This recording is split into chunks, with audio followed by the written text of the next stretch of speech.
ಸಾಲಗಾರರ ಕಾಟಕ್ಕೆ ಹೆದರಿ ಮಾಜಿ ಗ್ರಾಮ ಪಂಚಾಯಿತಿ ಸದಸ್ಯರೊಬ್ಬರು ಸಾವಿಗೆ ಶರಣಾಗಿದ್ದಾರೆ.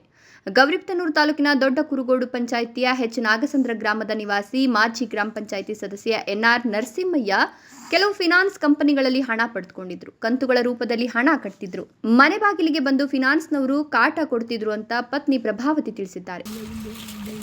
ఏమిలే మరి వాళ్ళు ఇదే ఆటక ఇడుగురికి వస్తామని ఇడుగురికి పోయి వస్తానంటే సరేలే అని మేము ఊరికి వెళ్తున్నాం. ఇంట్లో పైన రాకుండా దానికి మేము ఇటుకి ఇడుగురికి పోదామని నా పిల్లాడును స్కూల్కి పోయే పిల్లాడు వచ్చారు. నేను ఆయనకి ఎవరికి అడుగుతుంది అన్న మా యజమాని వచ్చిన అంటే లేదమ్మా చేను తక్కువ చూడి మేము పారేసి చీటీలు సంస్థ చేస్తాను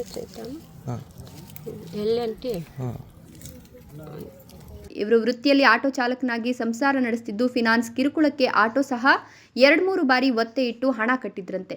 ಇಂದು L&T ಮತ್ತು ನವಚೈತನ್ಯ ಫಿನಾನ್ಸ್ಗಳಿಗೆ ಹಣ ಕಟ್ಟಲು ಹಣ ಇಲ್ಲದ ಕಾರಣ ಮನೆಯಲ್ಲಿ ಸಾಲ ಪಡ್ಕೊಂಡು ಬರ್ತೇನೆ ಅಂತ ತಿಳಿಸಿ ಬೆಳಗ್ಗೆ 6 ಗಂಟೆಗೆ ಮನೆಯಿಂದ ಬಂದಿದ್ದಾರೆ. ಎಷ್ಟೊತ್ತಾದರೂ ಬಾರದ ಪತಿಯನ್ನ ಊರೆಲ್ಲ ಹುಡುಕಿ ನಾಗಸಂದ್ರದಿಂದ ಇಡಗೂರು ಕಡೆಗೆ ಹೋಗುವ ರಸ್ತೆಯಲ್ಲಿ ಇವರ ಹೊಲ ಇದ್ದು ಹುಡುಕ್ತಾ ಹೊಲದ ಕಡೆ ಬಂದ ಪತ್ನಿ ಪ್ರಭಾವತಿ ಕಣ್ಣಿಗೆ ಗಂಡ ಮರಕ್ಕೆ ನೇಣು ಬಿಗಿದುಕೊಂಡಿರೋದು ಕಾಣಿಸ್ತದೆ.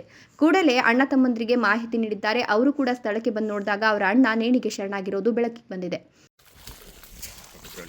ಇವತ್ತು ಎನ್ಆರ್ ನರಸಿಂಹಯ್ಯ ಅನ್ನೋರು ನಮ್ಮ ಅಣ್ಣನೇ.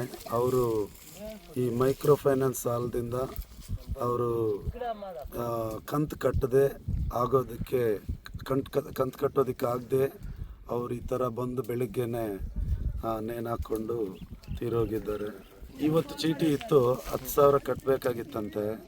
ಅವ್ರ ಕೈಯಲ್ಲಿ ಇಲ್ಲದೆ ಇರೋದಕ್ಕೆ ಈ ಥರ ಮಾಡ್ಕೊಂಡಿದ್ದಾರೆ. ಅದೇ L&T ಮತ್ತು ನವಚೇತನ ಒಂದು ಸಂಸ್ಥೆ ಅನ್ನೋ ಸಂಸ್ಥೆ, ಇನ್ನು ಆಶೀರ್ವಾದ ಅವರು ಧರ್ಮಸ್ಥಳ ಈ ಚೀಟಿಗಳೆಲ್ಲ ಅವರು ತಕೊಂಡು ಈ ಥರ ಮಾಡ್ಕೊಂಡಿದ್ದಾರೆ. ಸುಮಾರು ಒಂದು 3 ಲಕ್ಷವರೆಗೂ ಇದೆ, ಕಟ್ಕೊಂಡು ಹೋಗ್ತಾ ಇದ್ರು. ಆದರೆ ಈಗ ಜಾಸ್ತಿ ಡಿಮ್ಯಾಂಡ್ ಆಗಿರೋದಕ್ಕೆ ಅವರು ಈ ಥರ ಮಾಡಿದ್ದಾರೆ. ಇವರು ತಿಂಗಳಿಗೆ 15,000 ರೂಪಾಯಿಗಳನ್ನು ಸಾಲದ ಕಂತುಗಳಲ್ಲಿ ಕಟ್ತಾ ಇದ್ದು ಹಗಲು ರಾತ್ರಿಯಂತೆ ಫಿನಾನ್ಸರವರು ಮನೆ ಬಳಿ ಬಂದು ಹಣ ಕಟ್ಟಲೇಬೇಕು ಅಂತ ಪೀಡಿಸ್ತಿದ್ರು ಎನ್ನಲಾಗಿದ್ದು ಸುಮಾರು 3.5 ಲಕ್ಷ ರೂಪಾಯಿ ಸಾಲ ಇದ್ದು ಧರ್ಮಸ್ಥಳ, ಆಶೀರ್ವಾದ, ಗ್ರಾಮೀಣ ಕೂಟ, L&T, ಸ್ಪಂದನ, ಸಮಸ್ತ, ನವಚೈತನ್ಯ ಫಿನಾನ್ಸ್ಗಳಲ್ಲಿ ಸಾಲ ಪಡೆದುಕೊಂಡಿದ್ರು ಎನ್ನಲಾಗಿದೆ. ಸ್ಥಳಕ್ಕೆ ಗೌರಿಬಿದನೂರು ಗ್ರಾಮಾಂತರ ಠಾಣೆಯ PSI ರಮೇಶ್ ಗುಗರಿ ಭೇಟಿ ನೀಡಿ ಪರಿಶೀಲನೆ ನಡೆಸಿ ಪ್ರಕರಣ ದಾಖಲಿಸಿಕೊಂಡು ಮುಂದಿನ ಕ್ರಮ ಕೈಗೊಂಡಿದ್ದಾರೆ.